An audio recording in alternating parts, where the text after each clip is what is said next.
മകരഭരണിയാണ്. മകരഭരണി ഇന്ന് കേരളത്തിലെ ഒട്ടനവധി ഭദ്രകാളി ക്ഷേത്രങ്ങളിൽ ഇന്ന് ഉത്സവം കൊണ്ടാടുകയാണ്. അതുപോലെ തന്നെ എല്ലാ ഭദ്രകാളി ക്ഷേത്രങ്ങളിലും എല്ലാ മലയാള മാസത്തിലെയും ഭരണിനാൾ വളരെ പ്രാധാന്യമർഹിക്കുന്നതാണ്. നമ്മൾ ഭദ്രകാളി ദേവി എന്ന് പറയുന്ന പോലെ ശ്രീ ഭദ്രകാളി ദേവി എന്ന് പറഞ്ഞാൽ അമ്മയാണ്, പ്രപഞ്ച മാതാവാണ്, സത്യസ്വരൂപിണിയാണ്, ശക്തിസ്വരൂപിണിയാണ് അല്ലേ? ഭദ്രകാളി ദേവി എന്ന് പറയുമ്പോൾ നമ്മൾ എങ്ങനെയാണ് കണക്കാക്കുന്നത്? ഭദ്രകാളി ദേവി നമ്മൾ അമ്മയായിട്ടല്ലേ കാണുന്നതാണ്. അതുപോലെ തന്നെ ഭക്തന്മാർക്ക്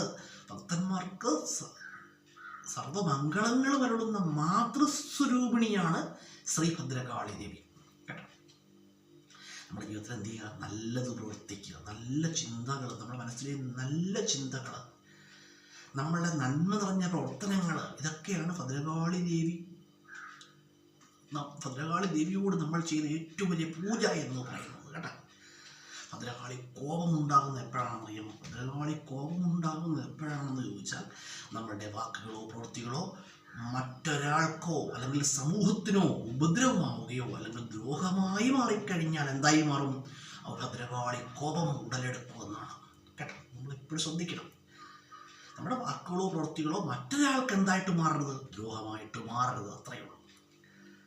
അതുപോലെ തന്നെ നമ്മുടെ വീട്ടിലെ വൃക്ഷത്തിൻ്റെ ഇല പോലും മറ്റൊരാൾക്ക് ദ്രോഹമായി മാറരുതേ എന്നാണ് നമ്മൾ ആത്മാർത്ഥമായിട്ട് ആഗ്രഹിക്കേണ്ടത്. കേട്ടോ, നമ്മളുടെ നല്ല ചിന്തകൾ ഉണ്ടാവുക. കേട്ടോ, നല്ല ചിന്തകൾ നമ്മുടെ മനസ്സിലൂടെ എടുക്കുക,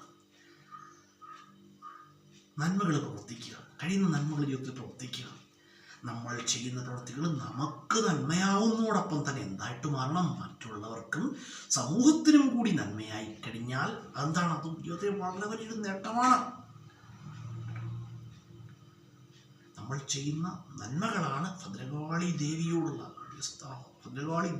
ഏറ്റവും വലിയ പ്രാർത്ഥന, ഏറ്റവും വലിയ പൂജ.